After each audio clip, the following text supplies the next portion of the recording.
Southern Jewish Voices. I am so glad you are here today to hear Hal Abroms' story. Hal is a relatively new friend of mine, but I am sure that he is an old friend to almost everyone in this room. I did want to take a moment and share. Southern Jewish Voices is something that we do every month. We started this program about a year and a half ago because we learned about how important storytelling is as far as educating people about what it's like to be Jewish in Birmingham, Alabama.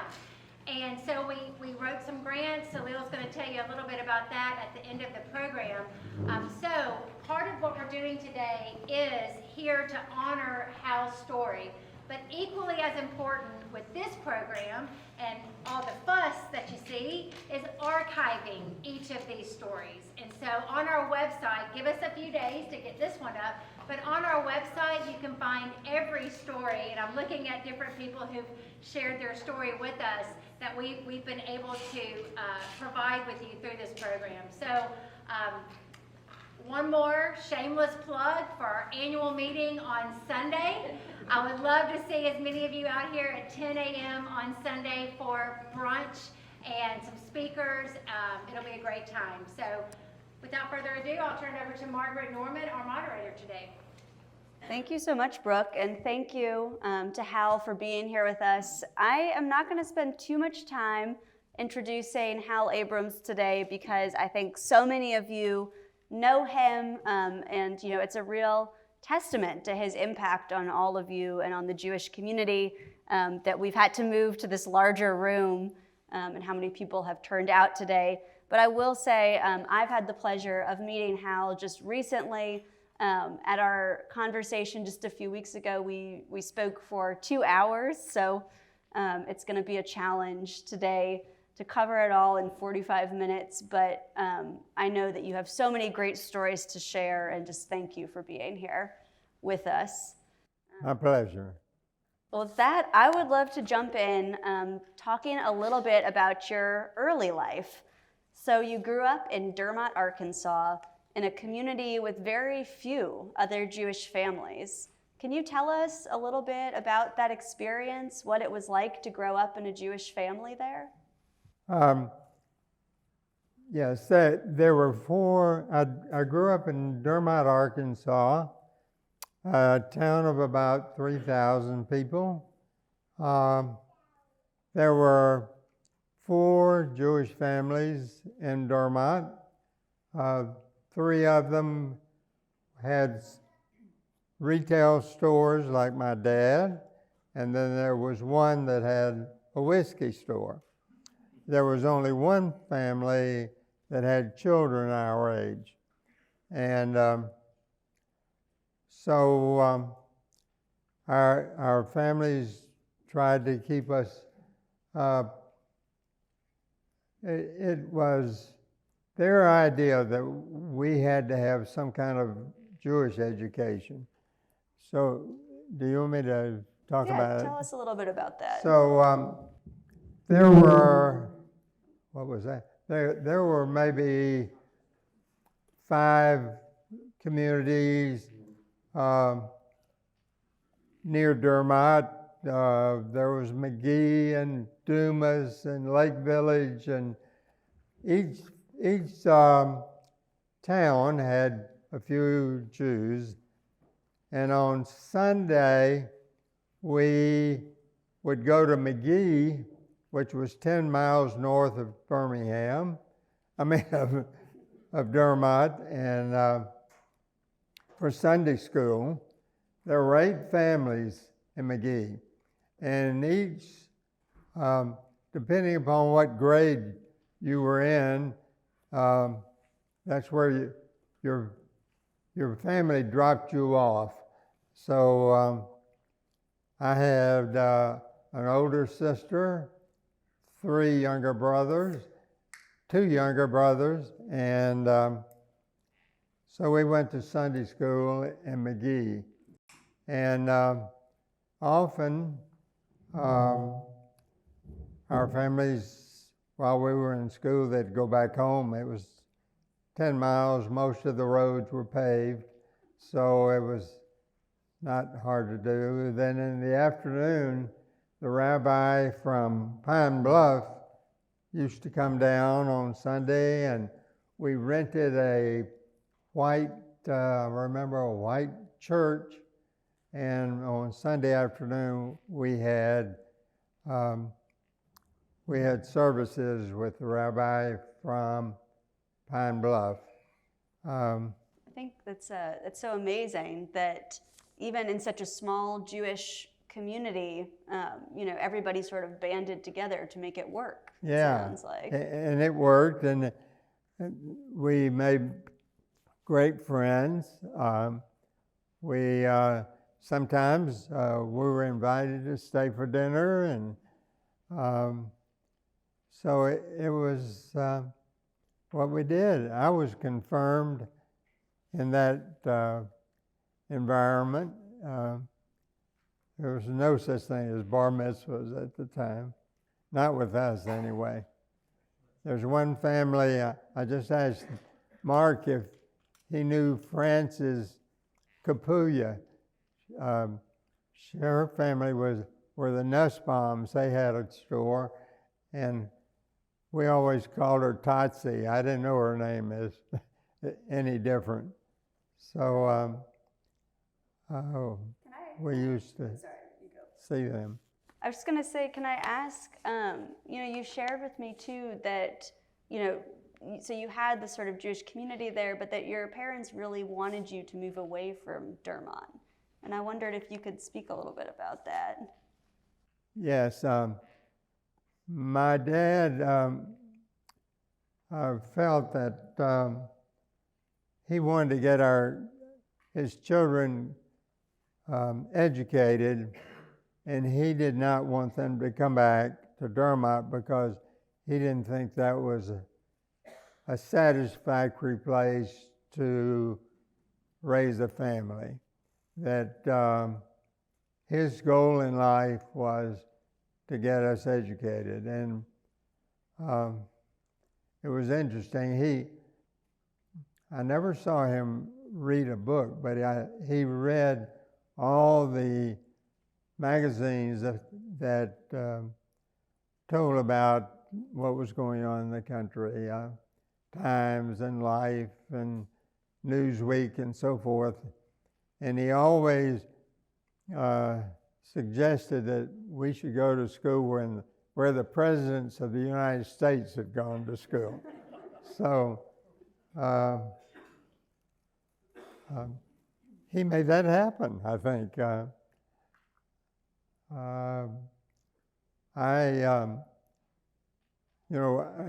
when I was born in 1927, so on December 7th, when the Japanese, the Pearl Harbor, after that, my dad thought it would be important that I finish school in a military school because they thought the war was going to last a long time, and he thought I would have a better opportunity to be an officer if I went to a military school. So I had 10 grades in Dermot and 2 at Riverside Military Academy in Gainesville, Georgia. My next brother went, one of the schools, prep schools in the Upper East off the coast, and my younger brother went to Andover, outside of Boston, and my sister was the only one that graduated in Dermot, and she went her first year to Sophie Newcomb in New Orleans, which she didn't like, and then transferred to University of Wisconsin, where she graduated. I went to MIT. My next brother went to Yale, and my youngest brother went to Harvard Medical School as well. He also spent a semester or 2 at the Sorbonne, in France. So my dad was very pleased with what he had accomplished. Yeah, that's amazing, actually. I mean, when you said that about the presidents, really many of you did go to schools that have been attended by presidents. And I'm curious, you're sort of leading me to my next question.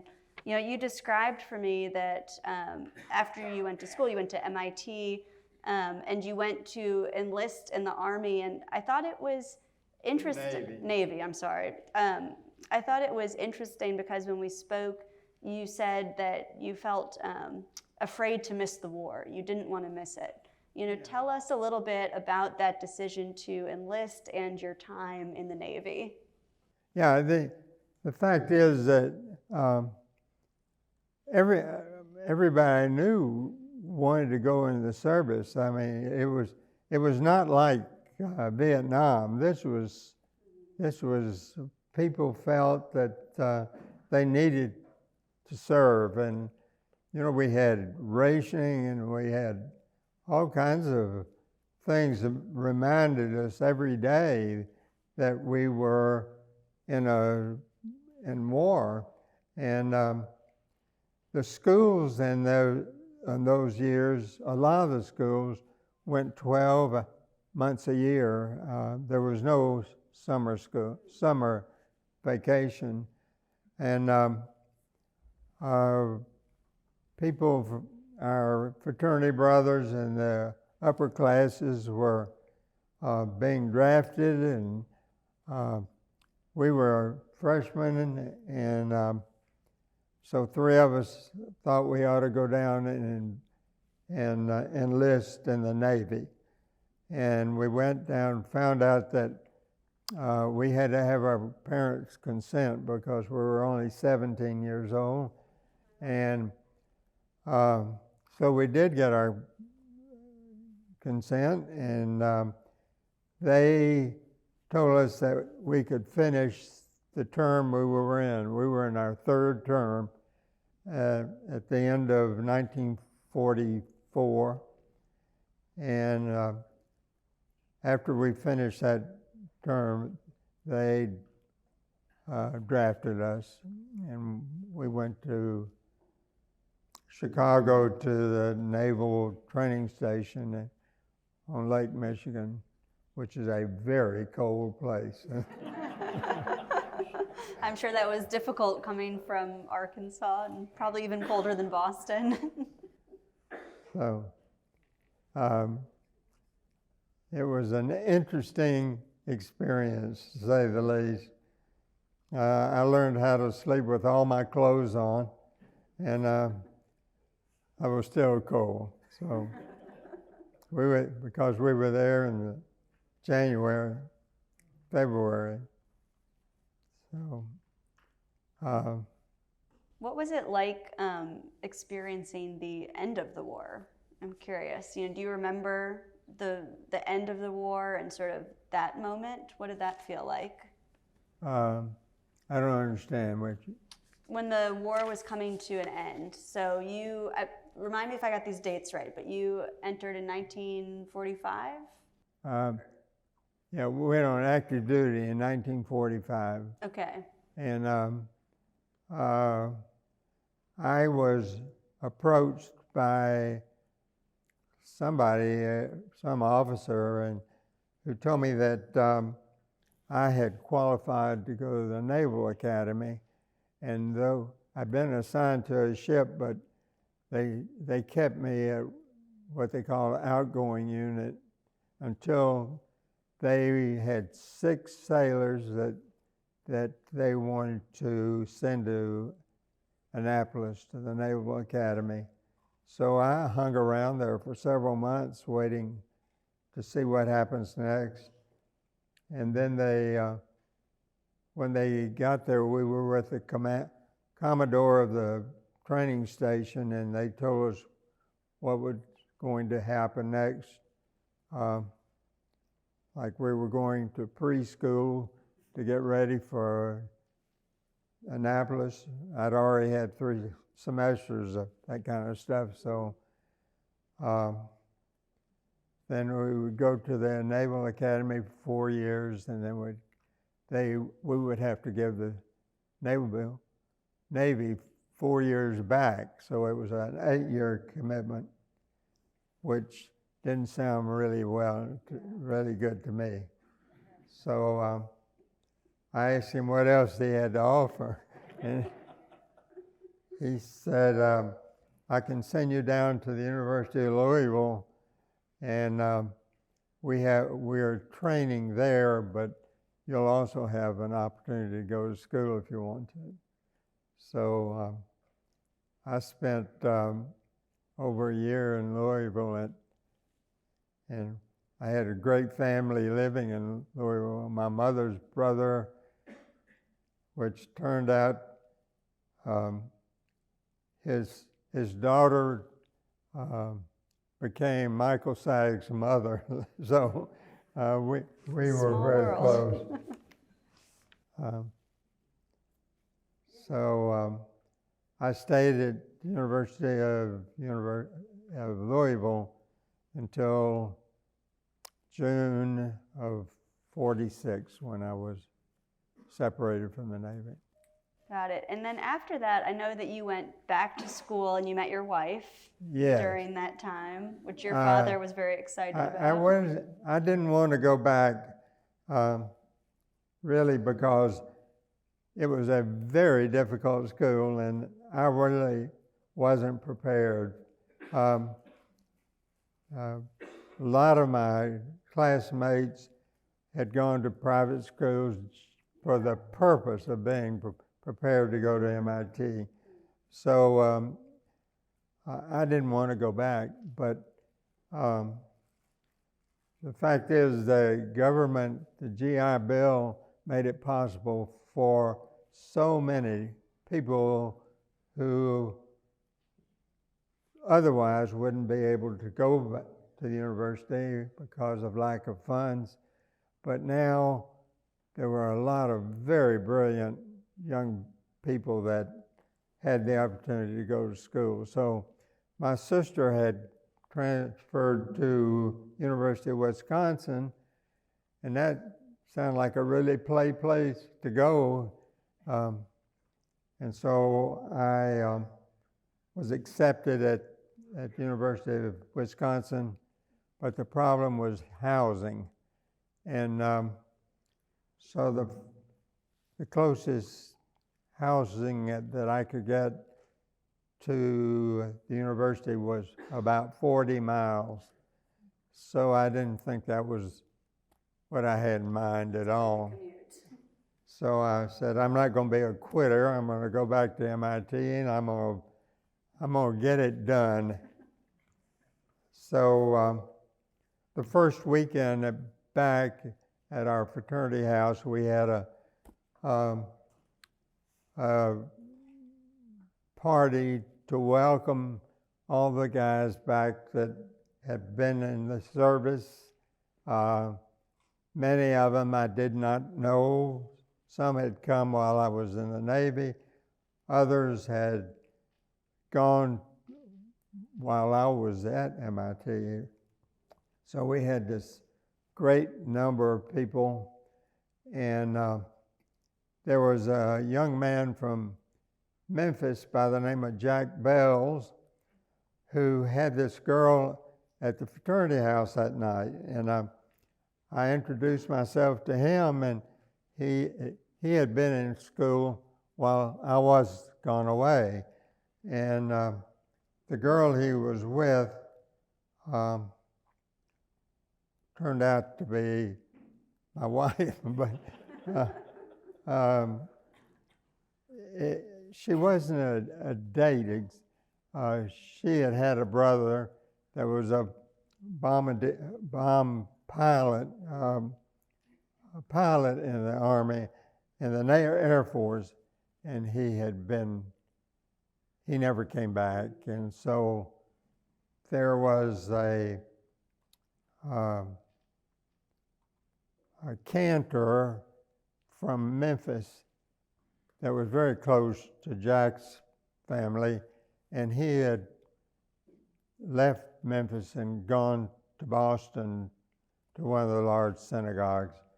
and he had met Judy's parents, and she thought that Jack looked a lot like Judy's brother, and he had died in spring of 45, and they were still very, very sad, and Jack just became a friend. He had a girlfriend at home that they'd already promised that when he got out of school they'd get married. So the first week, well, that night at the party, I was just absolutely overwhelmed with her. I'd had a few drinks, and I was standing at the door when people were leaving, and when he left with Judy, I said to him, "Hey, do you mind if I kiss your date goodnight?" And he blew up at me. Said, "Well, where are your manners?"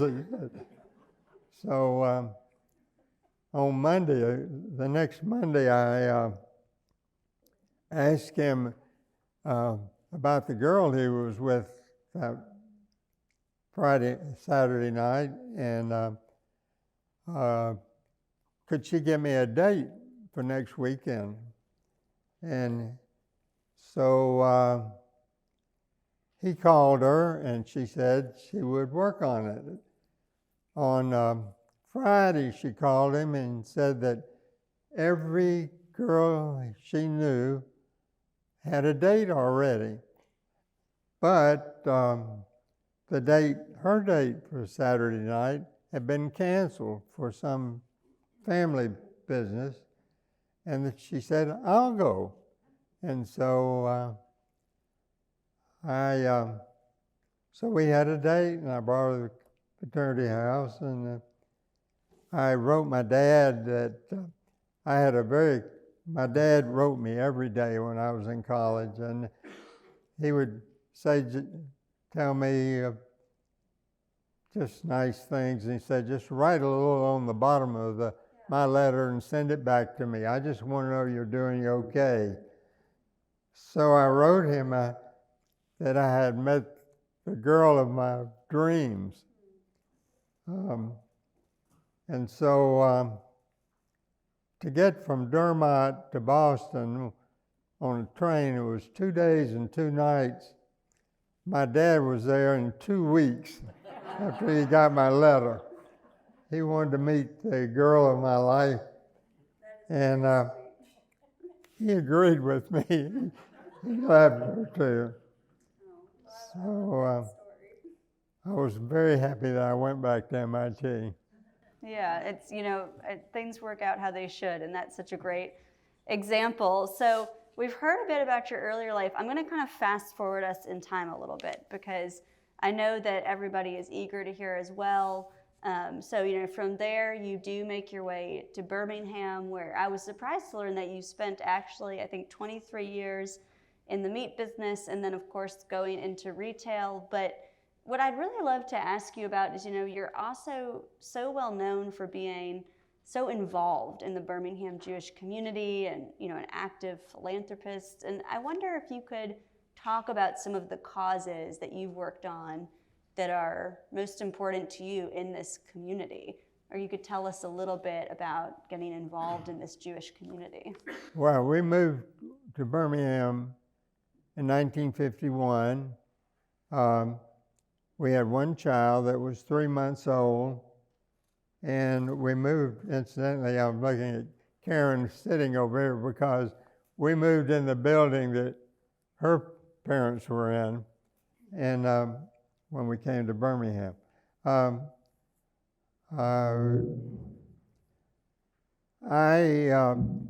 After a few years, in the beginning of the 60s, I felt that I needed to do something in the community. Nobody encouraged me, it just I felt it was the thing to do. And so I decided that the thing I should to approach would be Temple Emmanuel. When we moved here, the first weekend we were here, a couple from Emmanuel had come to our apartment and asked us had we joined a synagogue yet. And Judy wasn't even there yet. And I said no, and they said, would you please consider Temple Emmanuel? So when I decided that, and we joined when she came, we joined Temple Emmanuel. And we were active there, and the president of Temple Emmanuel was Robert Levin's uncle, Julian Allen, who was president of Temple Emmanuel, I remember. And I wrote him a letter and asked him, did he have a place for a volunteer? And he wrote me back and said, absolutely, come on down. And so that was the first thing I did. But later, fast forward to 1975, I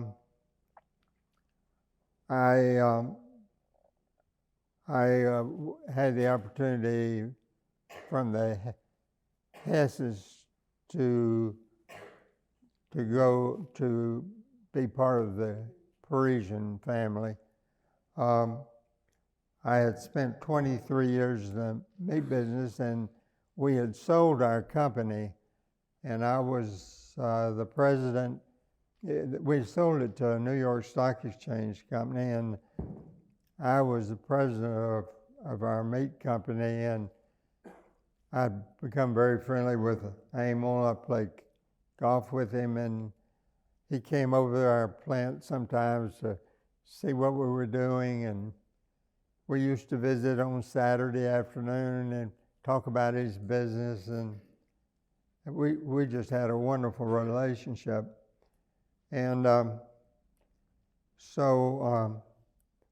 he the first time he asked me to join them, I thought he was kidding me. And so I had, as president of the meat company, I had a 5-year contract, and I didn't know if I could get out of it. And 2 weeks later, he called me, well, can you get out of your contract? I said, I don't know, I haven't tried. He said, I think you better have lunch with Donald and me. So we went to the Relay House. Everybody knows the Relay House. And I hadn't given it a lot of thought, and anything I asked about, they said, oh, sure, we can do that. Oh, yeah, we can do this. So I went home that night and told Judy, I think we're going to Paris. She said, that's awesome. And my first day of work was my birthday in January of 1975. So we had Jimmy Hess and Emil invited Judy and me to the Relay House for lunch. The restaurant, the kitchen caught on fire. Not a good sign. And we had to get out of there.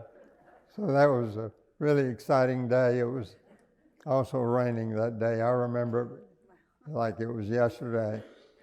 So Emil built me an office across from his. It was an 8x8 office. And I walked in the first day, and there were no chairs and there were no desks. And I said, Emil, what am I supposed to do? And he said, you're supposed to go and buy a desk and some chairs. And I said, well, how much money do I have to spend? He said, it doesn't matter, just get what you want. So I did that, and then about 3 weeks later, he came in my office and put a stack of papers on my desk and said, take care of this while I'm gone. I said, where are you going? He said, I'm going to Sarasota. I said, oh, really? When are you coming back? He said, oh, probably in May. I said, Emil, what do you want me to do while you're gone? He said, you'll figure it out. He turned around and walked out. So that was the day that Donald and I took over the business, I think. I said, well, I'll figure it out, but I think there are some people here that really don't measure up and they shouldn't be here. And I'm going to have a list on your desk when you get back, whenever that is. He said, that's fine, as long as I'm not on the list. So we had a wonderful time at preaching. It was a lot of fun. And Emil he really taught me about philanthropy. He was very involved in the city, and many afternoons they had meetings, and he would come back to the office, and he'd call Donald and me in his office, and he would say, I just made a pledge of God knows how much money for this institution. And Hal, you're in for this much. Donald, you're in for this much. I'm in for this much. And Parisian will do the rest. And I remember one day when he said to me, get on your coat, we're going to the hospital. I said, why are we going to the hospital? We got work to do. He said, because we have one of our salespeople in Vestavia has had surgery, and I think we ought to go visit. And this was Emil Hess, and he was an unbelievable person. And he felt that way about his people, and he felt that way about the company. And whenever Donald and I wanted to make a change of some sort that make our company better, his first question would always be, how does this affect the customer? So it was a real learning experience for me. And even though I had this great relationship with my father that was daily, Emil taught me things that I didn't learn from my dad. And that's how I got involved in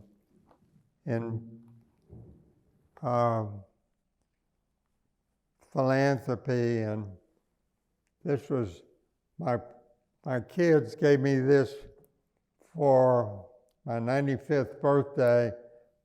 Can you read what it said? We are not placed on the earth just to take up space. Yeah. I like that. That's what I told my children while growing up. And I went in, my daughter Candy moved into a condo in Atlanta. She lives in Atlanta. And she bought a small condo during COVID so she could have an office without having to get out of the building.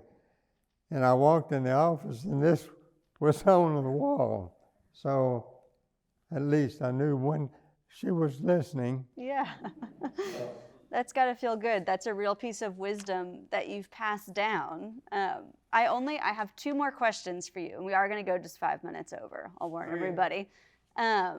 One is, I don't want to miss this experience because it was so interesting talking to you about it, but you shared with me that your first trip to Israel was just a few days after the end of the 6-day war. And I wonder if you could talk a little bit about that, and then I'll have one closing question for you. Yeah, that's a very important part of my life. For my 40th birthday, Judy gave me,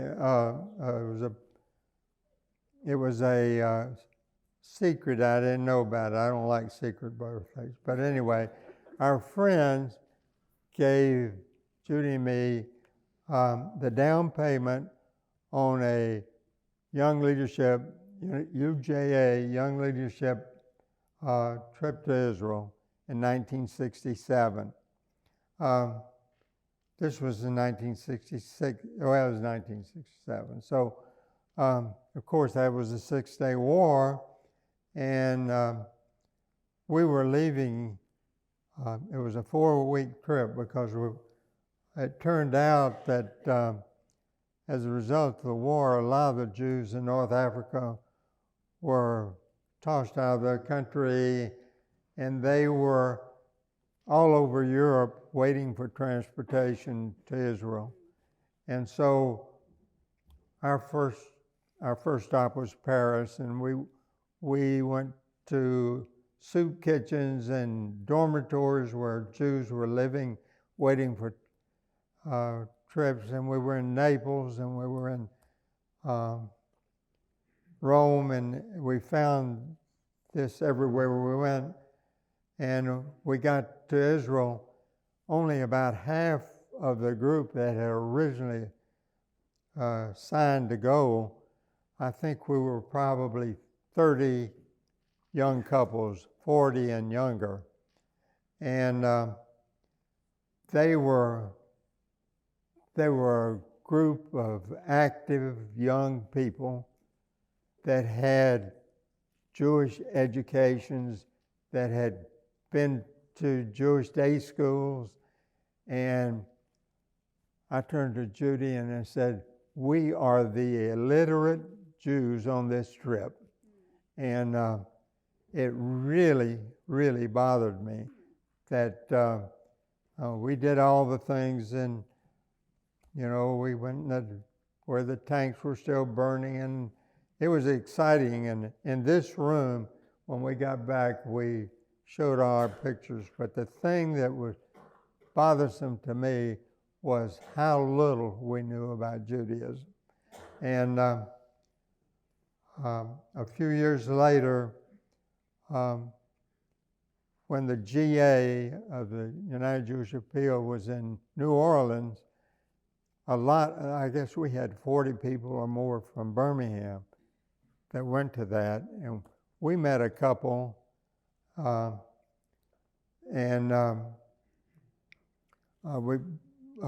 Boston that were also very, very literate about their Judaism.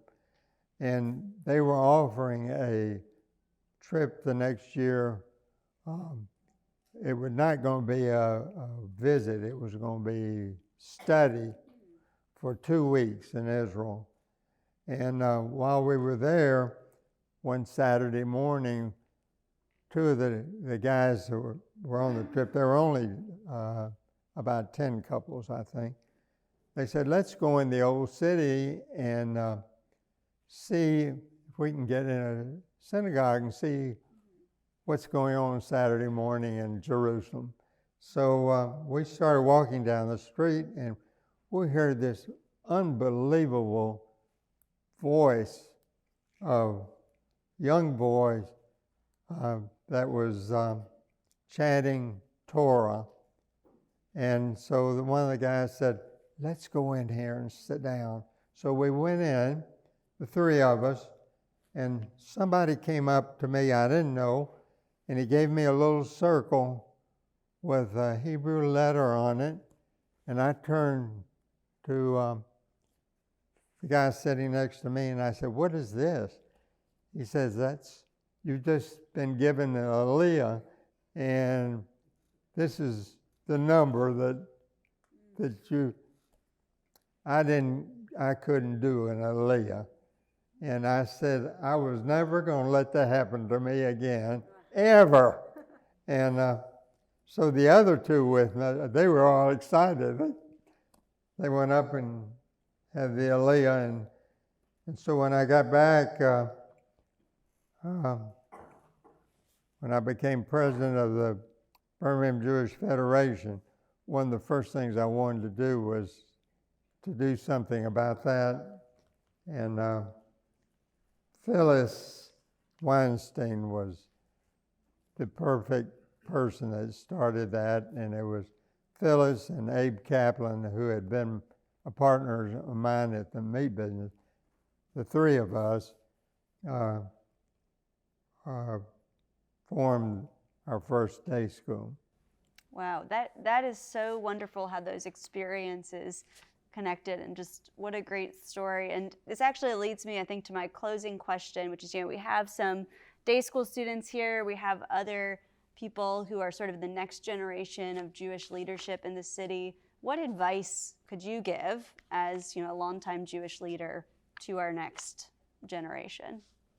Well, I think we weren't placed on earth just to take up a space. And we all have an opportunity to do something. It's the environment's a little different now than it was when I first got involved, and a lot of the people that were involved in Jewish affairs were merchants, and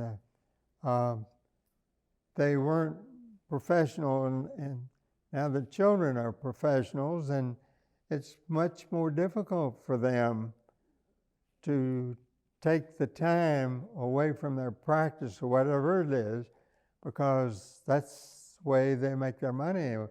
When we had stores, and we could take afternoons off, and we could do without damaging our business. We could do things. I think it's more difficult for the young people. I mean, we started it just like my dad said. He wanted to get us educated so we could get out of a small town and do some important things. So, but I have met people here. I was just thinking of Mark, one of at United Ability. The first time I was solicited by United, it was United, wasn't called United Ability, but there was a doctor that took one day a week away from his practice to work for United Ability. And I think if they want to do it, they can do it, but it's not as easy as it was for us. So making that priority and going back to your motto, really we're all here for a reason, and we all have that ability to do something. So I just want to say thank you so much. I feel like I've learned a lot, so this has been such a great conversation. So can we give a round of applause to Hal? Great job.